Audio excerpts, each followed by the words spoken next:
Forgive me, here I cannot stay. He cut out my tongue, there is nothing to say. Love me, oh Lord, he threw me away. He laughed at my sins, in his arms I must stay. He wrote, I'm low, please send for me. But I am broken too, and spoken for. Do not tempt me. Her skin is white, and I'm light as the sun. Her holy light shines on the things you have done. So I asked him how he became this man. How did you learn to hold fruit in your hands?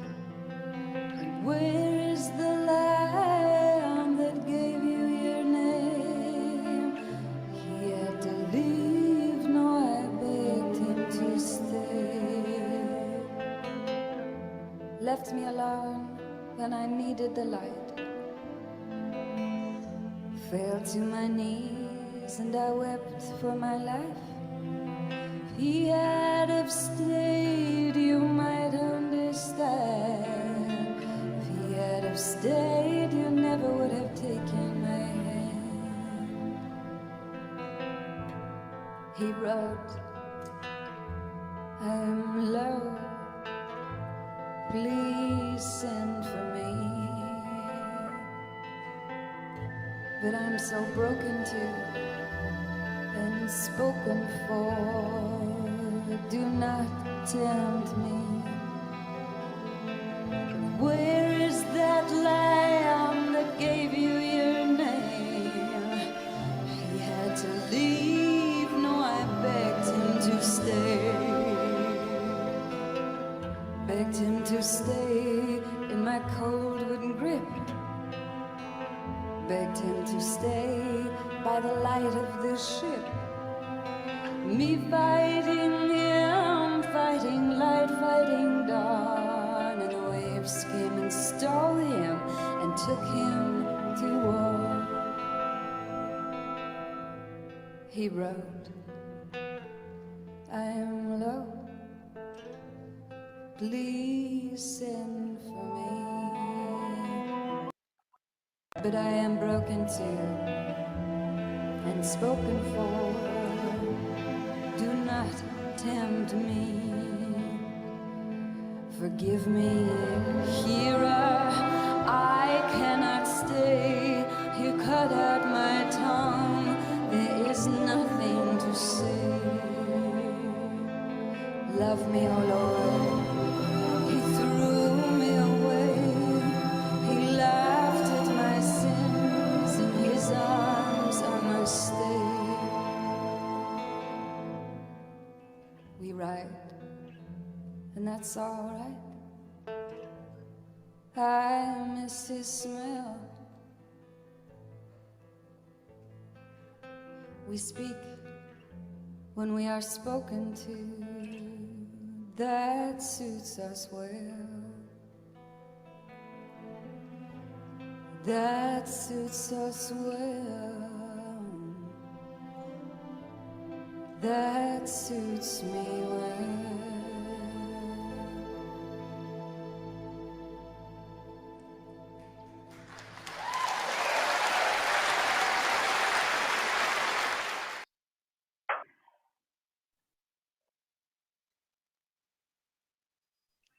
Listo. Listo, Jorge, gracias. Bueno, pues bienvenidos a todos, bienvenidas a todas. Buenas tardes aquí en Culiacán, buenas noches allá en Buenos Aires. Es un placer recibir a Pablo Russo a este espacio. Damos también la bienvenida a nuestros amigos, amigas, colegas, estudiantes que nos acompañan en esta plataforma. Esta es una actividad de cine y psicoanálisis perteneciente al convenio de colaboración que tenemos entre la Facultad de Psicología de la Universidad Autónoma de Sinaloa, la Cátedra y la Biblioteca Freudiana y Lacaniana Sinaloense y la Sociedad Botánica y Zoológica del Estado de Sinaloa. Las actividades de la Biblioteca Freudiana y Lacaniana Sinaloense, como seguramente muchos de ustedes conocen, que nos han estado acompañando en las diferentes actividades en los últimos 2 años, incluyen además conferencias, seminarios, conversación con autores, con autoras de psicoanalistas de la orientación lacaniana que dialogamos sobre su trabajo, sobre sus libros, sobre sus investigaciones en el variado campo del psicoanálisis y los discursos contemporáneos.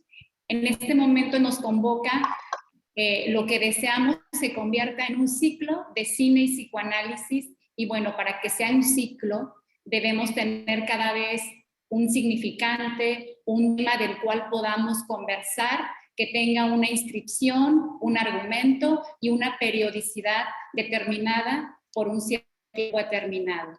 Entonces, en esta ocasión les voy a presentar a nuestro invitado del día de hoy. Él es Pablo Russo, psicoanalista, miembro de la Escuela de la Orientación Lacaniana en Buenos Aires, miembro además de la Asociación Mundial de Psicoanálisis, docente del Instituto Clínico de Buenos Aires y además del Instituto Oscar Mazota.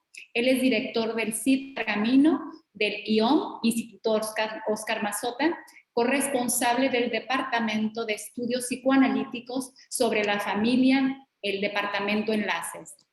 Además, un motivo muy importante por el cual nuestros colegas de la cátedra decidimos también invitarlo es porque es responsable desde hace 15 años del ciclo de cine aplicado al psicoanálisis en las noches abiertas de la Escuela de la Orientación Lacaniana, todos los segundos y cuartos viernes de la segunda parte del año, desde hace 15 años, como les mencionaba.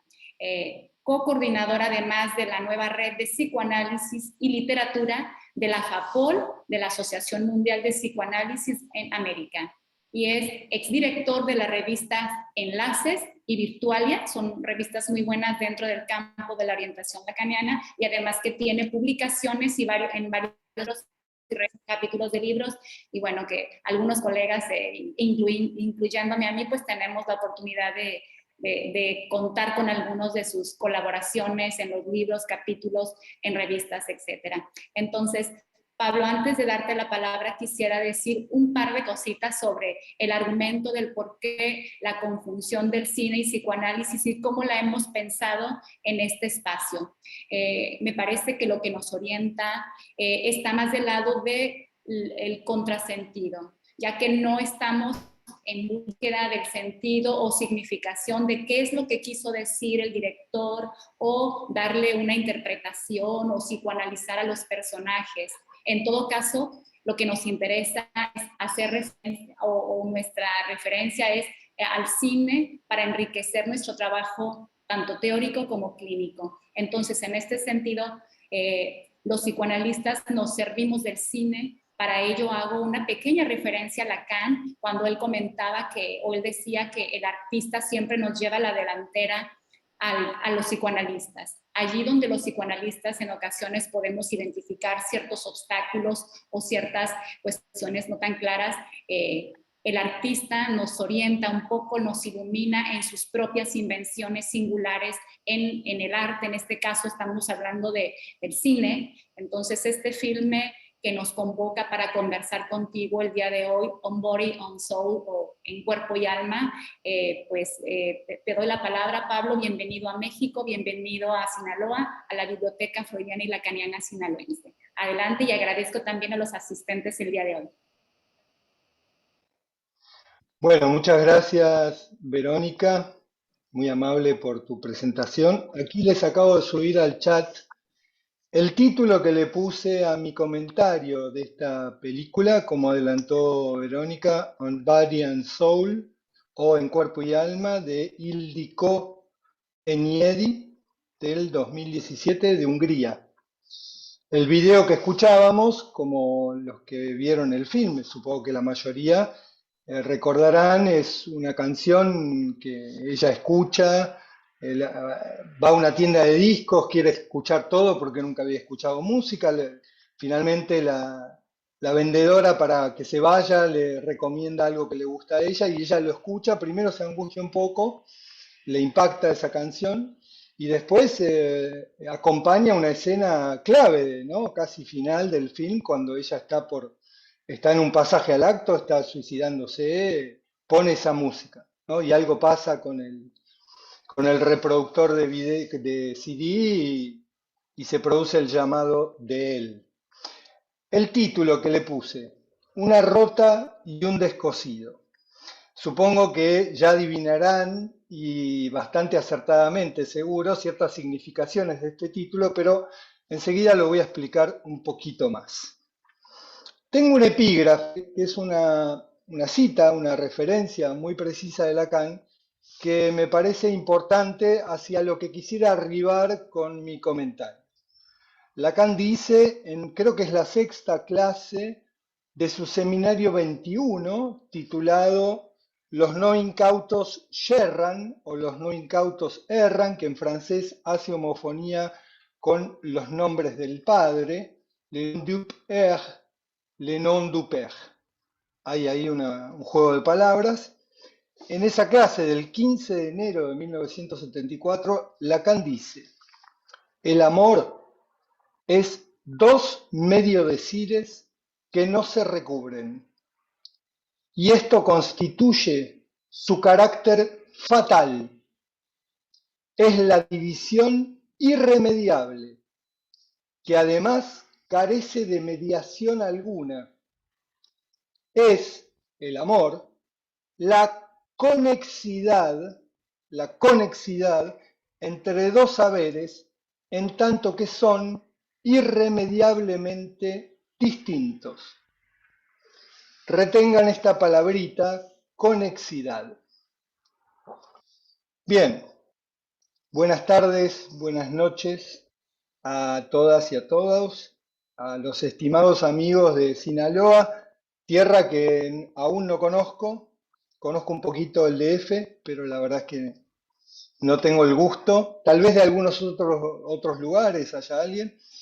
En primer lugar, agradezco mucho a Verónica Hernández, al departamento, supongo que será, de extensión de vuestra Universidad Autónoma y a la Biblioteca Freudiana y Lacaniana la invitación para hacerles este comentario. Muchas gracias a todos los que están aquí y se han sumado a esta conversación. Y quiero expresarles que celebro y acompaño, pase lo que pase, que continúen trabajando y de los modos que sea, que encuentren en la clínica, en la formación, pero también, y especialmente para hoy, en la articulación entre cine y psicoanálisis, en los intentos siempre renovados de aplicar el arte a las ficciones contemporáneas, aplicar el arte o las ficciones contemporáneas al psicoanálisis. Porque se trata de eso, como ya anticipó Verónica, o al menos de intentarlo, como nos enseñó Lacan con Joyce, con Marguerite Duras, con Beckett y con tantos otros, tomando como ejemplo el campo literario. Pues hay que recordar esto que introdujo Verónica, que está en los otros escritos, en el homenaje de Lacan a Marguerite Duras por su novela El arrebato del Olvestein, que tanto Freud como Lacan se la pasaron tomando y aprendiendo del arte y sobre todo tener presente, muy presente y con mucho respeto, esto que anticipaba Verónica, que siempre el artista nos enseña. Esto de continuar por los medios que sea trabajando sobre cine y psicoanálisis tiene sus matices, sus bemoles. Yo creo que es muy importante hoy volver al cine, sostener al cine, dar cierta pelea contracultural respecto a esta digitalización masiva y globalizada del cine. Pero bueno, la tecnología también nos sirve para estos encuentros. Si no fuera por el Zoom, tal vez hoy no estaría aquí ni hubiera participado jamás en vuestro ciclo. Así que yo por lo menos estoy muy contento de que lo hagamos por Zoom. Bien, luego de este agradecimiento, en segundo lugar, quiero contarles que elegí este film no solo porque me gusta especialmente, lo que sin dudas debe querer decir, como siempre, que ha tocado en algún punto algo de mi subjetividad, sino porque además está en Netflix, es originario de Hungría y ha sido dirigido, escrito y dirigido por una mujer, lo cual nos da la posibilidad, me parece, dentro de un medio masivo de la difusión del cine, de conocer algo no tan habitual, a lo que se suma que está realizado, me parece, con una sensibilidad y singularidad notables, como suele pasar muchas veces con la mirada femenina. Estoy seguro que yo no conozco, creo que ningún otro film de Hungría más que este. No sé si alguno conoce, después lo puede contar, algún otro film húngaro. Es una oportunidad para conocer algo que no solemos consumir. Lo único que les diré sobre la información acerca de este film, que cualquiera puede buscar en la web, pero me parece importante recordar, es que ganó el Oso de Oro en la Berlinale, el festival, el prestigioso Festival de Berlín. Creo que en el mismo año 2017, no sé incluso si no se estrenó, si no tuvo su premier mundial allí, y que luego fue nominado a los Oscars del 2018 en la categoría de film en lengua extranjera, en film de no lengua inglesa, como lo llaman los norteamericanos. Y por supuesto, lo ganó. De la directora no he logrado conocer nada anterior. Resulta que ella había pasado como 2 décadas sin filmar hasta este film. Y está ahora por estrenar, creo que en Cannes, por estrenar su siguiente film, que creo que ya ha ganado algún premio en Cannes, esta directora, creo que un corto muy temprano se llamó algo sobre el siglo XX. Y está por estrenar ahora una película que se llama The Story of My Wife, creo. La historia de mi mujer, creo que la tradujeron aquí. Y que por lo menos en los medios masivos, tiene buenas críticas que prometen. Vamos a ver. La verdad, en las conversaciones con Verónica nos hubiera gustado, creo, hablo por ella, a mí me hubiera gustado mucho que se tratara hoy de un film, al menos latinoamericano, argentino o mexicano, para que algunos de nosotros, en algunos rasgos o contenidos, nos pudiéramos percibir como cercanos a esa obra. Pero quizá la distancia y la extrañeza con esta obra húngara nos permita localizar algo, ¿cómo decirlo? Quizá un poquito más universal. Recordarán la famosa frase de Tolstoy: pinta tu aldea y pintarás el mundo. Eh, Pensé también como posibilidad de una zona cercana de Europa, creo que un poquito más hacia el este, más balcánica, en un film que les voy a contar porque se los recomiendo encarecidamente. Es una filmografía que conozco un poquito más que la húngara, de una otra parte de Europa que no es Europa central o llamada Primer Mundo, que es algo del cine georgiano actual, de la República de Georgia. Hay un director actual, muy joven él además, cuyo nombre ahora se los voy a escribir en el chat: Alexandre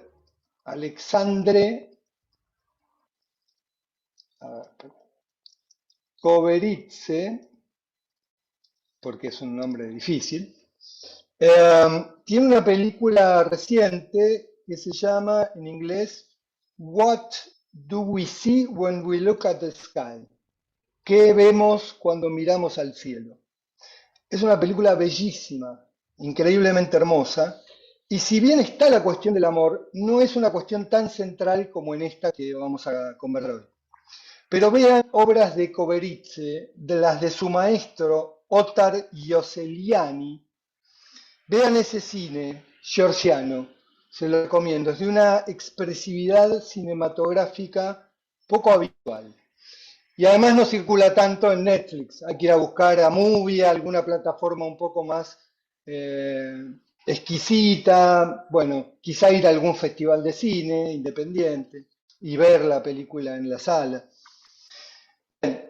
Sí, comenzaría por contarles que para mí lo imperdible de este film, En Cuerpo y Alma, de esta obra y por su intermedio de lo que nos presenta la artista, es que, entiendo, nos muestra una versión del encuentro amoroso, tan original como enseñante, al menos en algunos aspectos que trataré de introducirles o avanzarles y sobre los que conversaremos luego.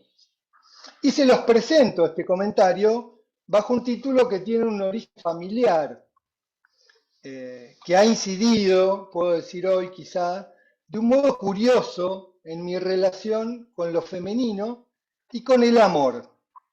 De esa relación no les voy a contar nada, pero sí del detalle de la historia familiar que dio origen a este título, Una rota y un descosido. La abuela Margarita, a quien todo el mundo llamaba ñata, era un personaje muy pintoresco.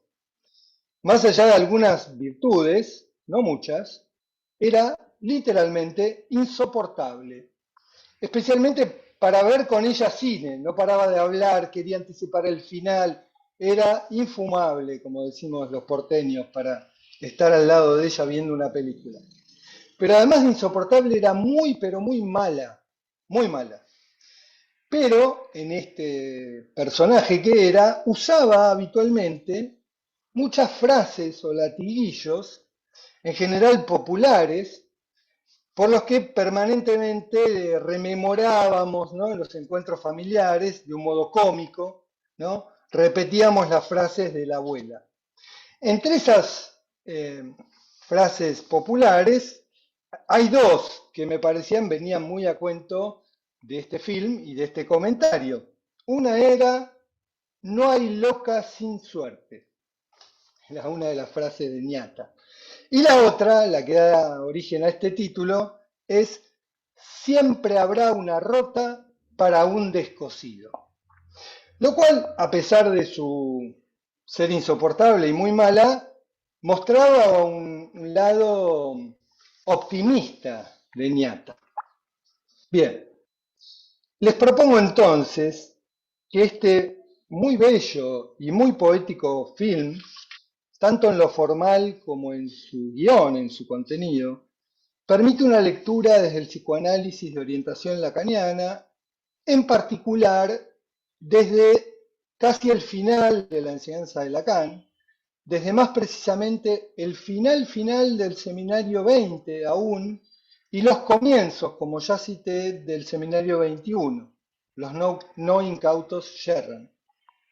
Permite, me parece, desde allí ciertas lecturas en relación al amor, que resta siempre misterioso, inatrapable e imposible de decir o de definir, salvo en singular y en un momento determinado, puntual, nunca encerrable en una teoría.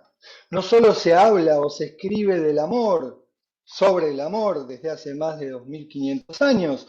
Uno podría tomar grandes escuelas, movimientos, teorías, ideas del amor que han surcado nuestra civilización y el amor griego, el amor cortés, el amor en el Renacimiento, las teorías muy precisas de Stendhal en aquel libro del amor, por ejemplo, tratados sobre el amor, puedes leer novelas amorosas y no vas a ver qué es el amor.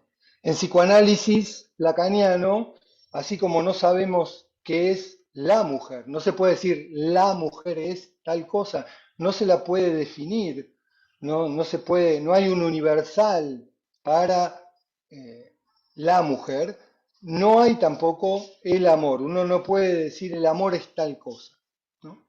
Es una especie de misterio.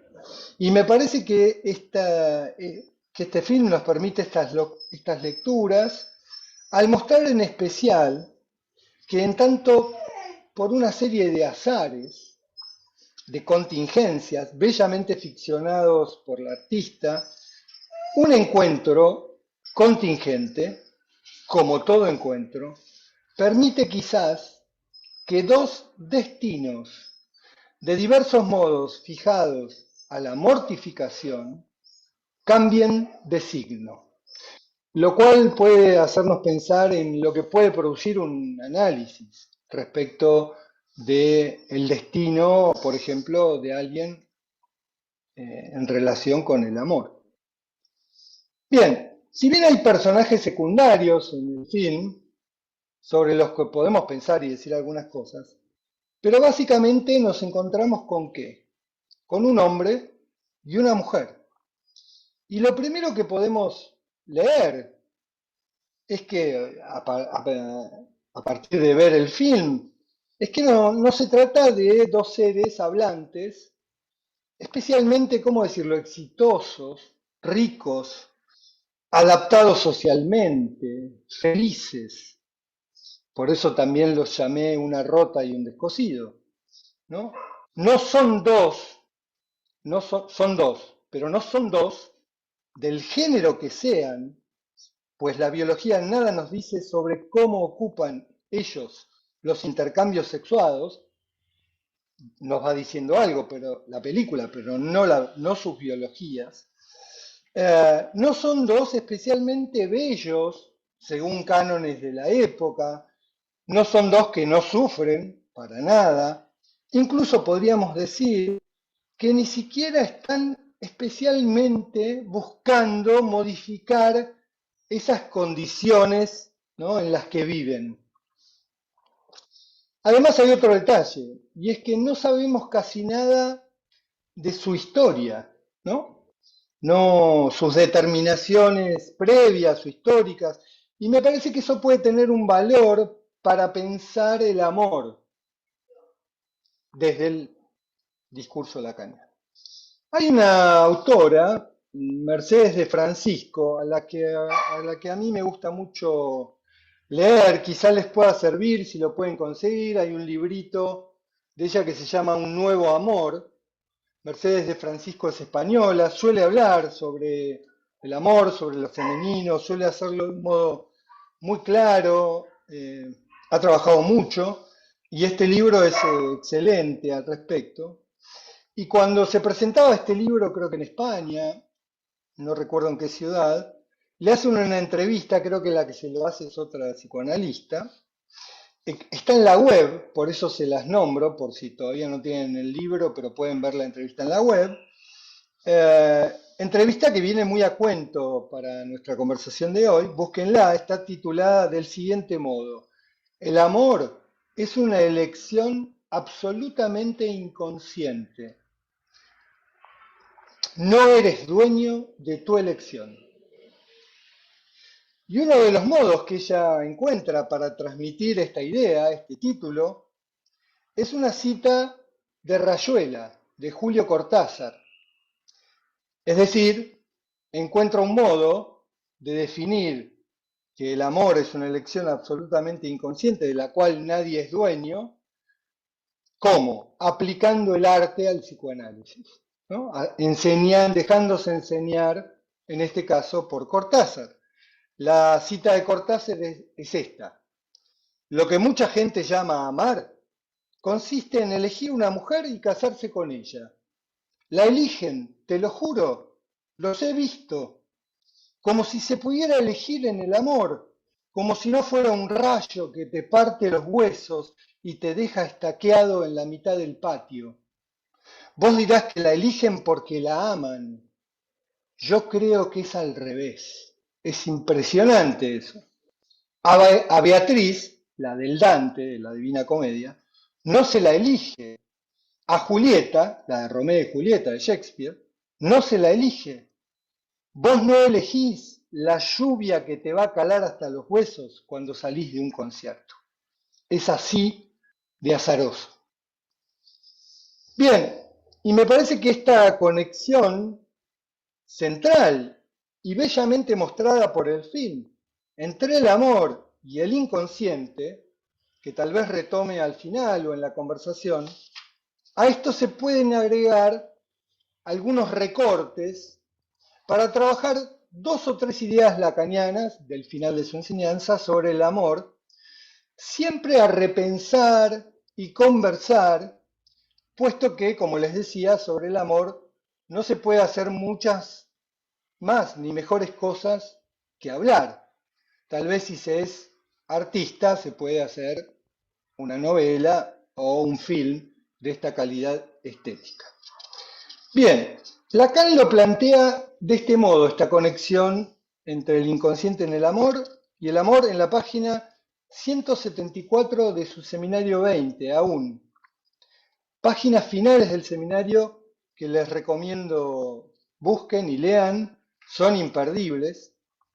Dice así: todo amor encuentra su soporte en cierta relación entre dos saberes inconscientes, lo cual demuestra, aclara, la relación del saber obtenido en un análisis con el amor. ¿Y cuál? Porque lo que se trabaja en un análisis es sobre el saber inconsciente.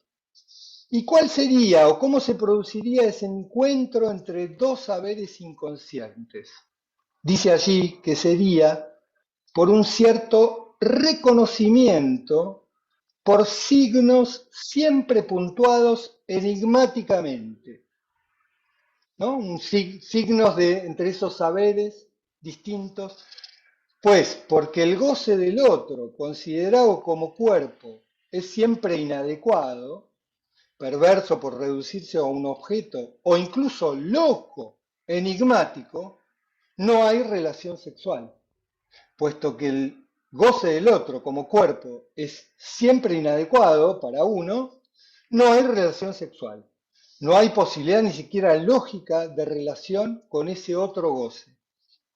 Y a continuación larga una notable frase que me gusta citar y que resuena especialmente, me parece, de un modo central para pensar muchas cosas, en particular sobre este film. Lean esas páginas finales desde el apartado 4, desde la página 174 del final de Aún.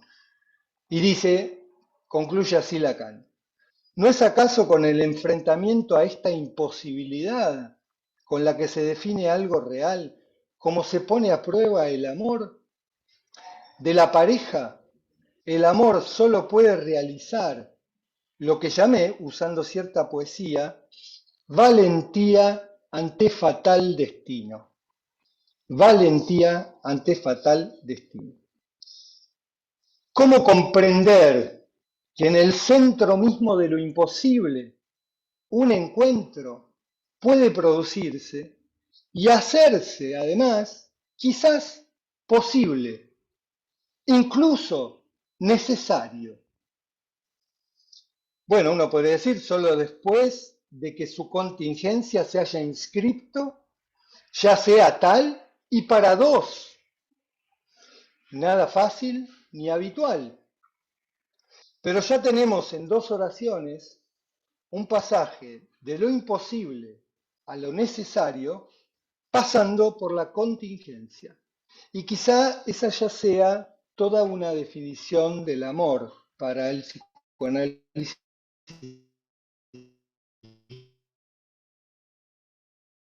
Lacaniano. ¿Por qué Lacan, en este final de su seminario 20, luego de situar en este seminario al menos dos tipos de goce sexuado y en unificar el amor, habla de valentía, valentía ante fatal destino? ¿Qué significa valentía? ¿Por qué fatal ese destino? ¿Y qué papel cumplen, ¿no? Entonces, el azar o la contingencia y el destino en este insondable asunto? Tratando de no spoilear toda la peli por si algunos no la pudieron ver, y porque no se trata de un comentario del film desde el campo del cine, ni interpretando ni la obra ni al artista, como decía Verónica. Les diría que parece tratarse más bien de dos seres completamente ordinarios, defectuosos, frágiles, descosidos o rotos, casi como todos nosotros. Pero aún más, dos hablantes para los cuales el lazo con los otros les está especialmente dificultado, como también para casi todos nosotros. Él, que tiene este brazo paralizado, casi desflecado, se arrastra en una especie de rutina desganada, va al trabajo, va a hacer las compras, vuelve a su casa, cena, pasa las noches solo, bebiendo y mirando televisión. Ya no quiere ni sostener encuentros sexuales esporádicos con una especie de amante que le reprocha, como otro personaje femenino que aparece que no sé si es esa amante, si es una amiga, si es una hija, ¿no? Que le reprochan su apatía, su dejadez. Incluso él después le va a decir a Marika, a ella, que él había decidido cerrar el capítulo de los encuentros en su vida, ¿no? Y ella que no sabemos si se trata de un, por decirlo de un modo suave, de un Asperger, ¿no? De una especie de psicosis ordinaria, eh, que vive aún virgen en un rigor solitario de un orden que tiene que mantener a rajatabla, ¿no? Orden que no deben perturbar ni unas migas en la mesa, que vive en la eficiencia y exactitud de su trabajo, ¿no? Teniendo por lo cual, por todo esto se ve obligada, como vieron en el film, a repasar esas conversaciones, haciendo esos parlamentos entre dos aleros, o después reinventándolas con muñequitos de Playmobil. Es hermoso eso. Eh, ¿Para qué hace eso? Me parece, para apaciguar la conmoción que le produce que un hombre, este hombre, la mire, se le acerque, le hable. Eh, por lo cual también tiene que comenzar por recomendación de su psicoanalista de niños, que aún conserva, y con un pudor conmovedor, por ejemplo, escuchar música o practicar con ositos de peluche lo que pasa en lo sexual de su cuerpo gozante, ¿no? Hay una escena bellísima, bellísima, en la que la sensibilidad de la mirada femenina se pone especialmente en evidencia, digo la de la directora, pero también la actuación de ella, ¿no? Uno podría decir que vemos la sorpresa y la satisfacción en un ojo que se mueve entre las sábanas, una cosa genial. Bien, siervo y sierva, quizá no son cualesquiera nombres, bellamente filmados, nos cautivan e inquietan como metáfora natural, yo diría en todo caso, no haciendo centro en la predeterminación, en ningún programa establecido para aparearse, sino más bien en el azar y doble, es decir, en el bosque y en los sueños y en la vida. Pues nada dice que sea en ese lugar y en ese momento que esa sierva y ese siervo se debían encontrar. Sabemos, a veces, más quizá desde el arte o desde la vida o desde la clínica o desde el propio análisis, que desde la teoría, que un encuentro amoroso, en tanto encuentro con lo real, es como un accidente fatal. Ya estaba en la cita que usé de epígrafe de Lacan del Seminario 21, ¿no? Eh, Lacan lo piensa así al final, como una especie de encuentro fatal. Así lo enseña bellamente la cita de Cortázar. Lo trabaja especialmente bien desde la literatura y desde una escritura femenina, Marguerite Duras, a la que voy a citar también. Y hay otro bello ejemplo del cine.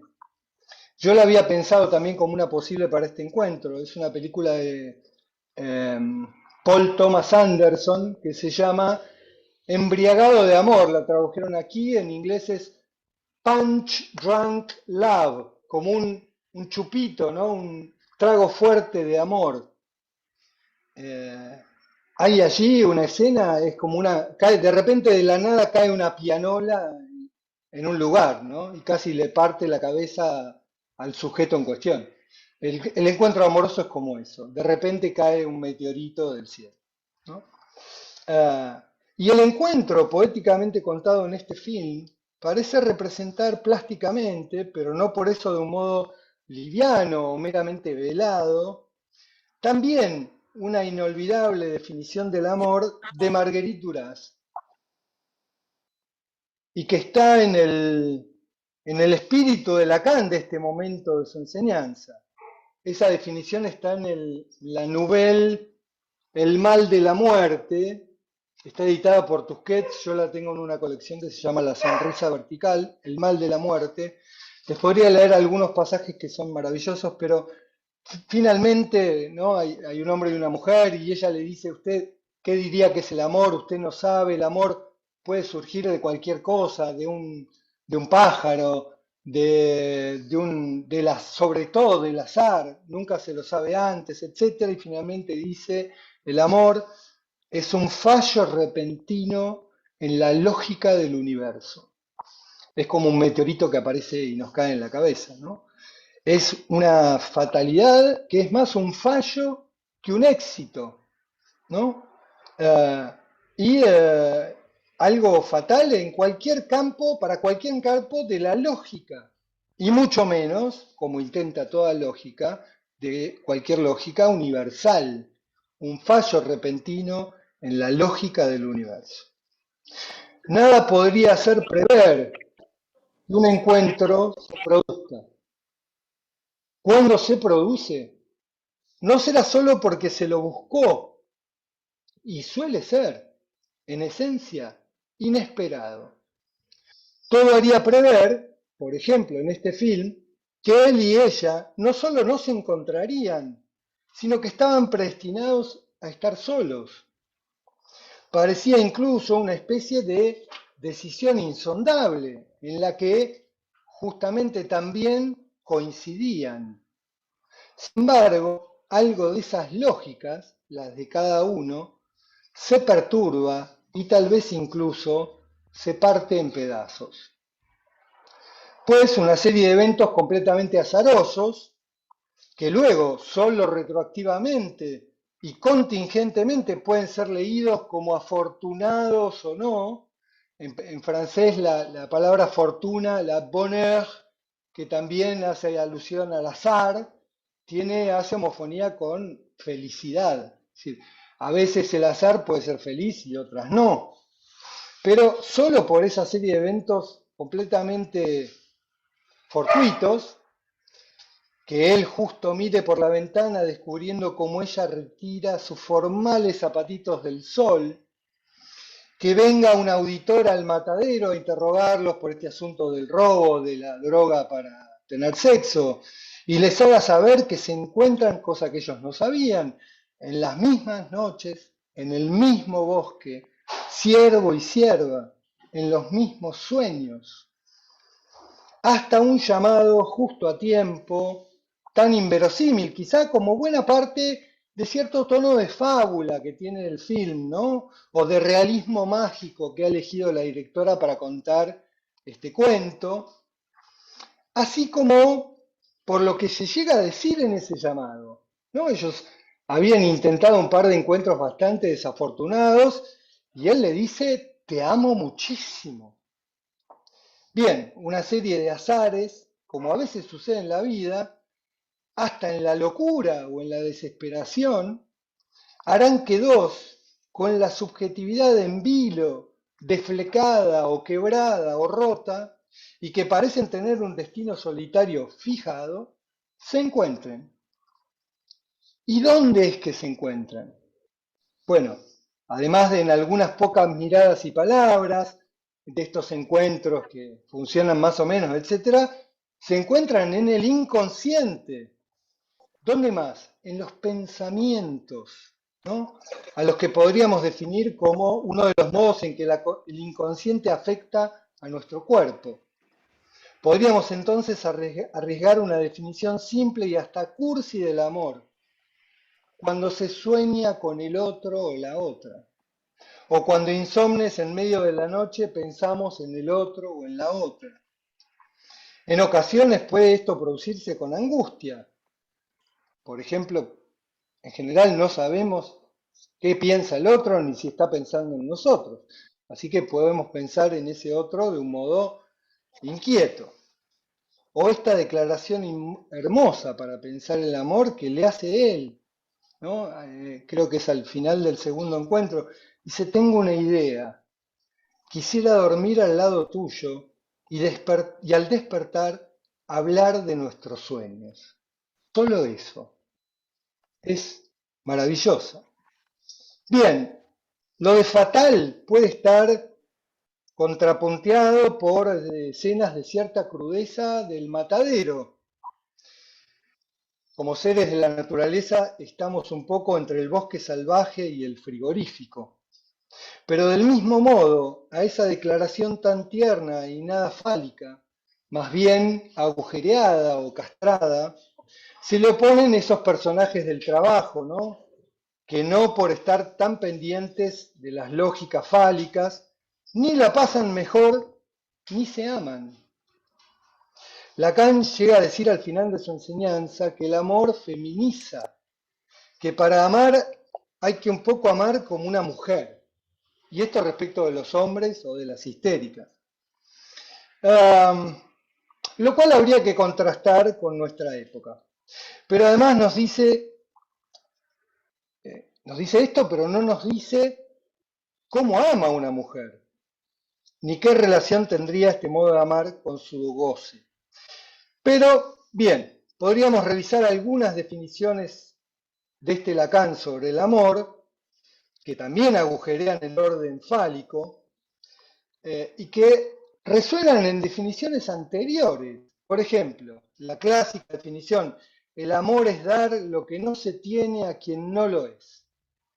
No apunta a un amor completo, que logra la unión, la fusión, etc. Bien, el cine puede mostrar algo de esto con un nivel de crudeza y poesía muy bellos. ¿Algo de qué? A fin de cuentas. De que un encuentro podría venir a modificar esa posición respecto de ese imposible, ¿no?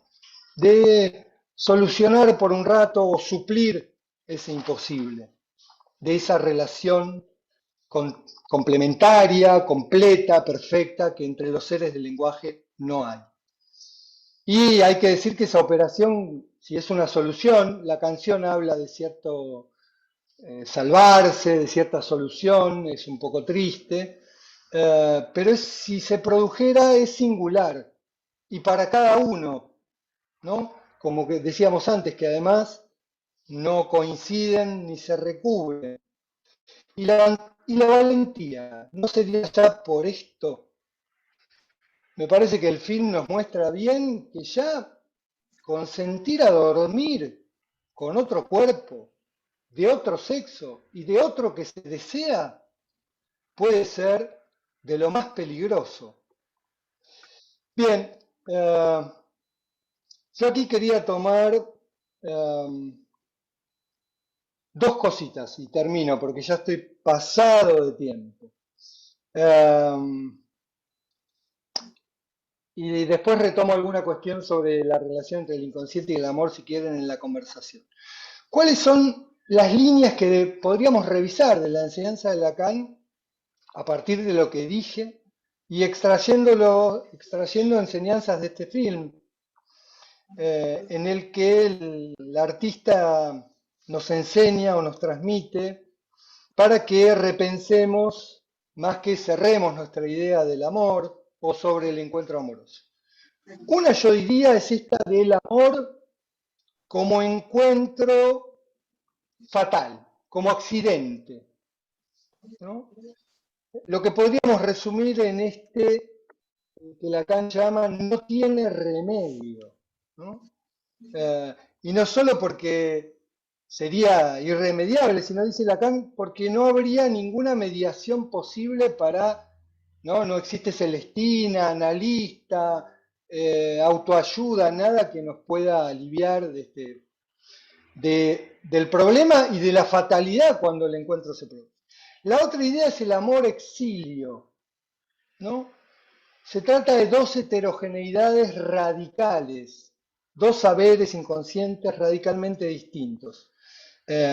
Y esto no se resuelve si la elección no fuese heteronormativa.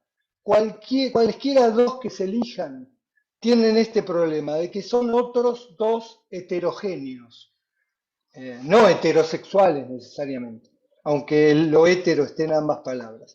A esto se lo podría llamar, con Lacan, no hay relación sexual, pero podríamos decirlo de un modo más simple. No hay fusión, no hay unión, no hay complementariedad. Y esto me parece que conduce a pensar este encuentro o amor como siempre contingente, ¿no? Lo que podríamos resumir de un modo más simple en no hay condiciones que lo aseguren, tampoco una vez que se produce, ¿no? Para que continúe no hay condiciones, quizá el amor es siempre contingente, siempre se produce y vuelve a hacerse un poco rutina, a ensuciarse, a mezclarse los fantasmas de cada uno, ¿no? O a tener la ilusión de que se van a fusionar. Bien, y estas tres ideas, fatalidad, exilio y contingencia, eh, además de la idea de que hay algo necesariamente del orden de lo femenino, de la castración en el amor, implica que los afectados consientan a su elección, eh, y puede llevar a pensar algo de esa difícil idea que introduje con Lacan en el epígrafe, del amor definido como conexidad. La conexidad es un término de la topología, también es un término jurídico, pero es un término de la topología. Y es no una conexión, sino una especie de vecindad conectada entre dos conjuntos, una especie de acercamiento disjunto, un acercamiento, no una unión disjunto, es decir, que no hace una buena unión o intersección entre dos conjuntos abiertos. Nada simple de constatar esa conexidad cuando existiera y para la cual, cuando se produciera, tal vez sea necesaria cierta valentía. Bueno, conversemos un poco. Tengo muchas cosas más para decirles, pero dada la hora que Verónica no me interrumpió, lo cual ha ido muy mal y muy bien, Claro, los porque me escucho. comentaste que señalara el tiempo, pero la verdad es yo estaba como muy fascinada por tu comentario. Pero sí, un poco para irnos ajustando al tiempo y como la idea es que también sea una conversación. Algo que nos gusta mucho tener con los invitados es Perdón, no te escuché lo último. me pasé un poquito con el tiempo, perdón. No, no importa, no importa. La verdad, todavía podemos ajustarnos. Entonces, para iniciar esta conversación, pues si gustan levantar la manita, mientras hay manitas levantadas, estoy viendo aquí pues alumnos conocidos, amigos que están por aquí. Aparece una manita levantada de Anel Sadaí Cázares. Adelante, Anel, y si pudieras abrir tu cámara, si no, pues te escuchamos.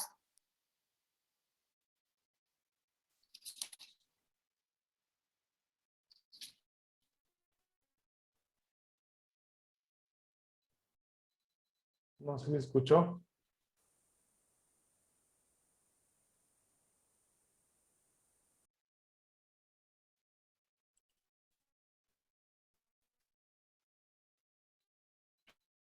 Anel,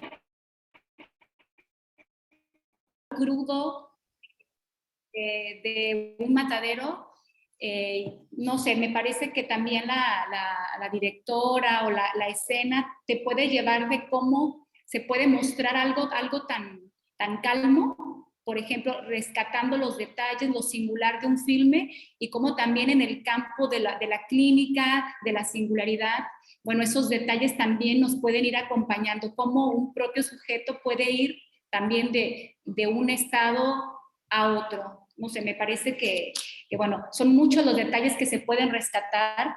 Como decíamos al principio, no se trata de psicoanalizar el filme, se trata de cómo podemos dar cuenta de qué rasgo singular puede aparecer en un filme y que podemos hacer uso de él para poder dar cierta luz, cierta explicación cuando queremos dar cuenta o transmitir estas cosas que pueden aparecer en la clínica, que no son fácilmente enseñables, sino que se tienen que transmitir, y el arte pues nos ayuda mucho a eso. También me preguntaba qué es lo que hace que Marika y Endre se atraigan, siendo sujetos que aparecen como muy en falta, ¿no? Él con su brazo tullido, ella con su problemática de carácter, como dices tú, no me atrevo a decir si es un tipo de Asperger, un tipo de autismo, un tipo de psicosis ordinaria, pero ahí hay rasgos obsesivos como muy marcados.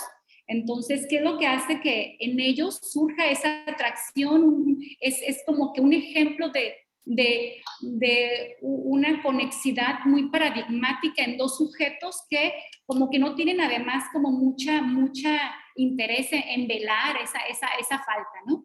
Además.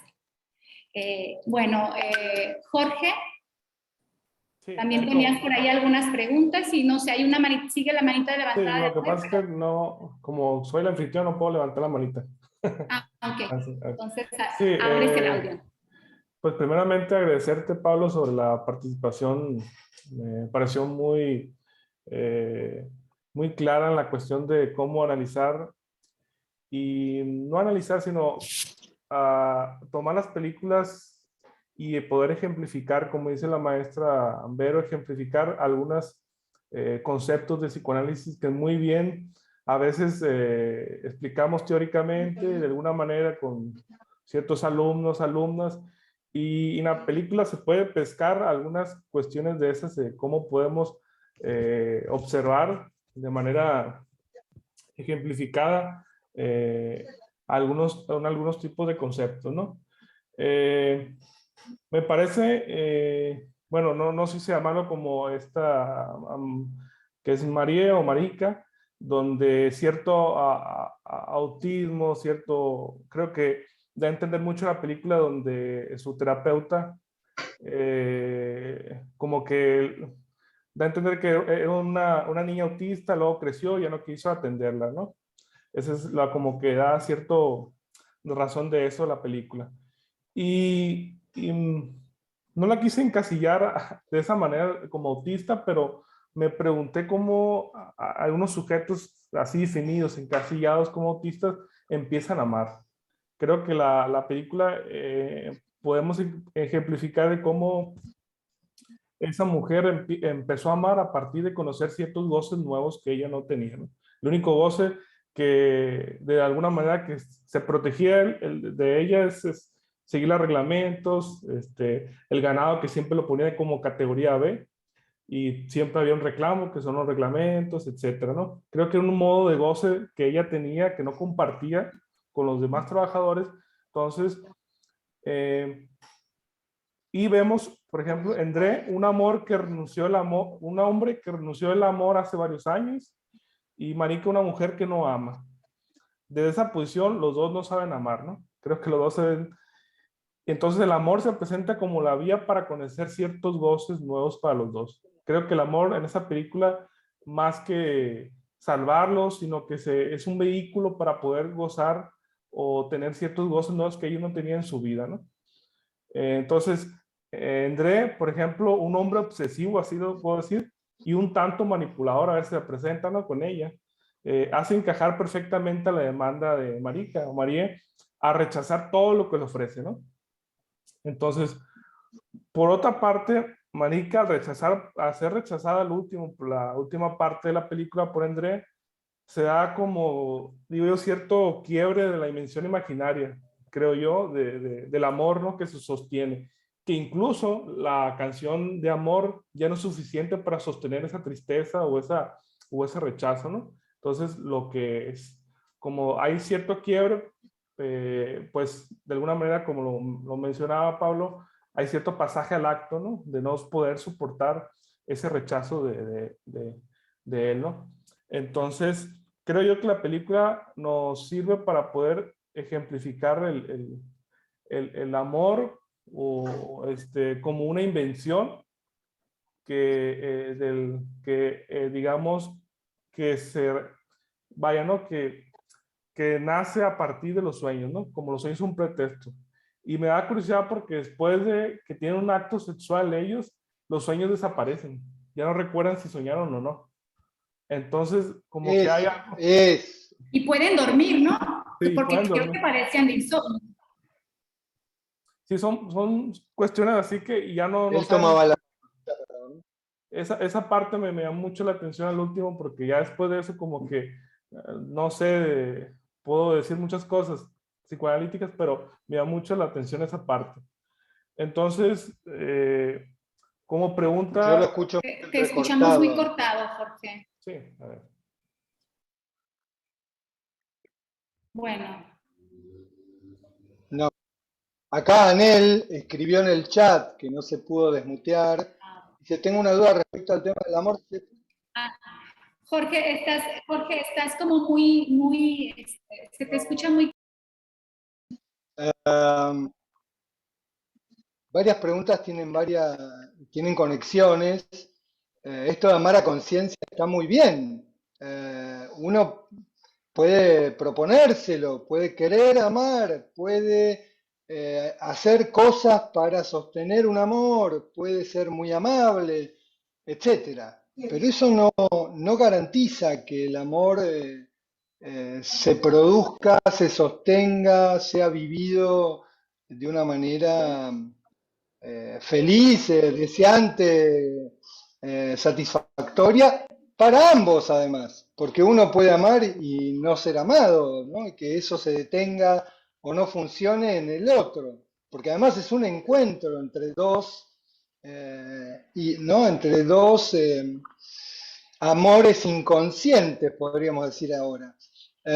También en esa misma línea respecto a la pregunta de la atracción en seres tan diferentes. Es interesante porque uno podría buscar en la película algún detalle que ella le dijo, sos hermoso, con esa desfachatez que de repente le aparece, o que ella tenga todas estas defensas tan extrañas que no llegan ni a ser síntomas obsesivos, ¿no? Son como, ella puede hasta un punto, no puede que la toquen, por ejemplo, ¿no? Si la toca alguien en rumbo al tren, queda paralizada. Hay cosas que ella no puede, hasta un punto, ¿no? O que él la mira de determinado modo, o él no es un hombre como los demás, es un poco descosido, etcétera. Sí, uno podría decir, y quizá por eso, pero tampoco en la vida o en un análisis se pueden explicar esas razones, ¿no?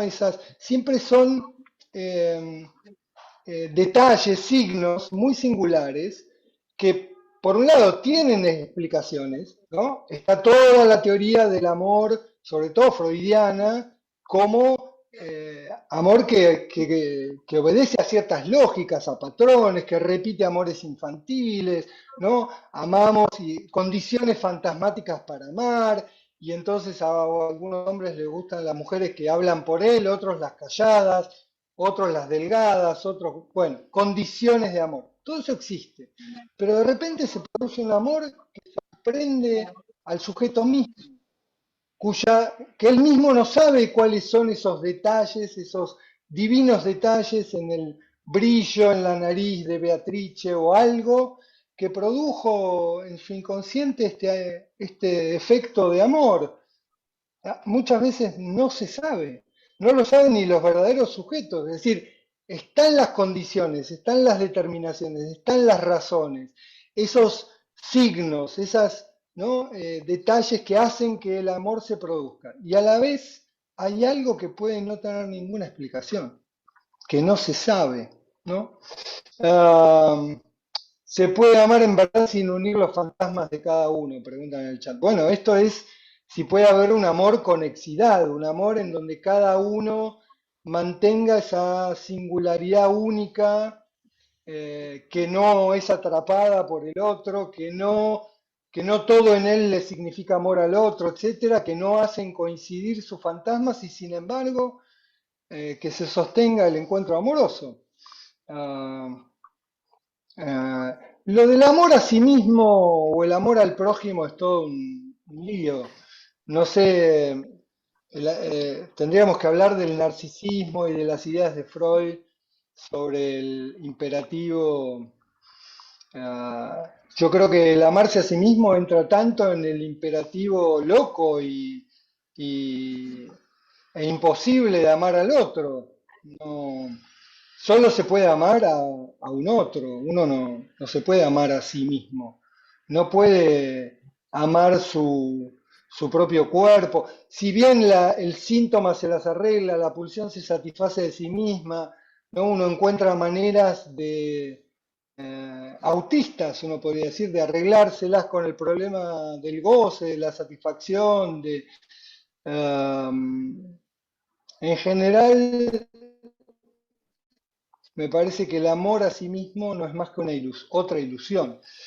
Decías, Verónica, algo que coincide con esto de por qué se atraen, si están tan en falta, eh, si no pueden o no quieren, yo creo que no pueden velar esa falta, no es que especialmente la están mostrando. eh, es verdad lo que decía Jorge sobre este especie de autismo en Marica, ¿no? Y uno ve como ella, esto hay algo muy claro con los objetos, ella tiene que ensayar primero, ¿no? Tiene que localizar ciertos objetos fuera de su cuerpo y poder hacerlos, eh, tener encuentros que no existían antes, que no están en la computadora ni en los protocolos para medir las vacas, ¿no? En sus protocolos. Inventar, primero reproduce de memoria, ella que recuerda todo, la conversación exacta, pero después le empieza a agregar otra cosa, ¿no? Empiezan a aparecer nuevos objetos.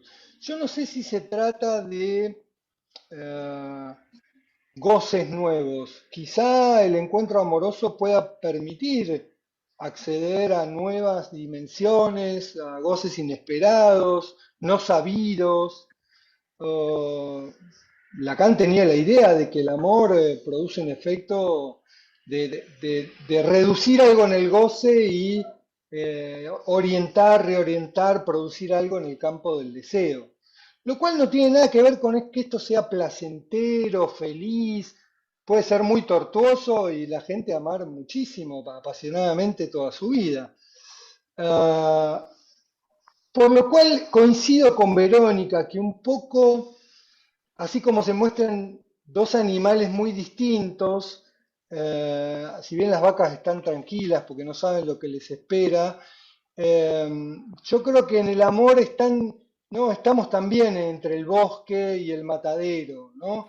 El amor nos puede conducir a espacios, a experiencias, ¿no? A dimensiones placenteras, plácidas, bellas, y de repente nos corta la cabeza, nos parte al medio, ¿no? ¿Qué más? Por ahora, yo creo que es muy importante lo que vio, lo que encontró Jorge, ¿no? Esto decíamos, ellos se encuentran en los sueños, se encuentran en el inconsciente, hay algo, no sabemos qué, en sus inconscientes, como los ciervos, cuando tienen un encuentro de goce sexual que para ella es el primero, ella está, ¿no? La filmación de ese encuentro tiene detalles muy interesantes, muy bellos. eh, en silencio, además, habría cosas para pensar sobre eso. Eh,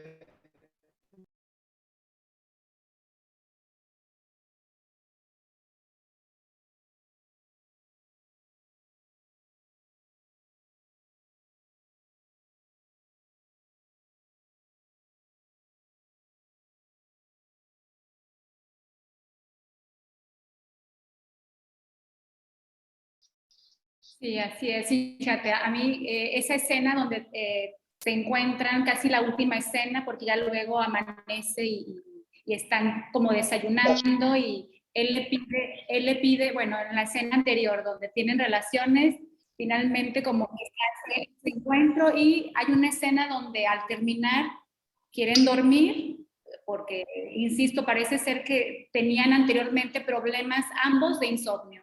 Entonces quedan como muy plácidos, se duermen y a él se le cae la mano tullida, ella la levanta y la sostiene. ¿Sí? A la mañana siguiente se despiertan, desayunan y me parece que la escena donde él corta el pan con su mano como puede, quedan como que morusas, pedazos donde ella, ese pequeño rasgo obsesivo, ella recoge la morusa, la guarda, la pone sobre otro pan y finalmente, bueno, a mí la pregunta que me hace es si lo que finalmente hay cosas en la película que no se van a saber, que quedan veladas, me parece que igual que la vida misma, que el análisis mismo, que lo singular de cada quien, es habrá posibilidad de otro sueño que los una, un sueño de uno, es decir, que pueda ahí surgir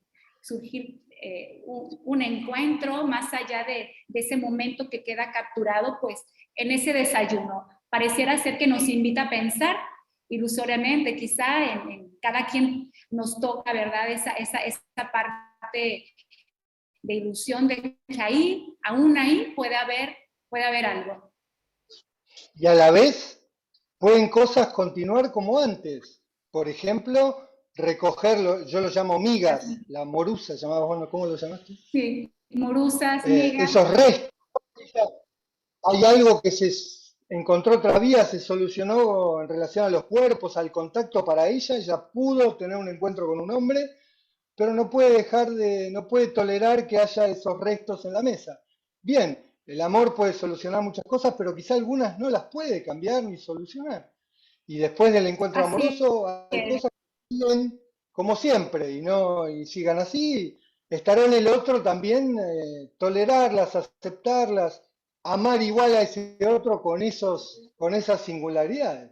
así es. Bueno, Pablo, la verdad te agradecemos muchísimo tu participación, la conversación muy amena y bueno, a los asistentes tendremos quizá otros encuentros, otros espacios, conversaciones con invitados así como tú que nos la pasamos, la verdad, pues una tarde agradable, una noche para ti, ya estás pasada de las 10 de la noche.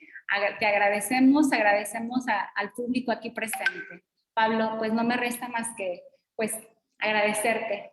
Yo les agradezco la invitación y espero que les haya interesado, servido para pensar alguna cosita sobre el amor desde el psicoanálisis lacaniano y para volver a pensar la película y lo que nos enseña.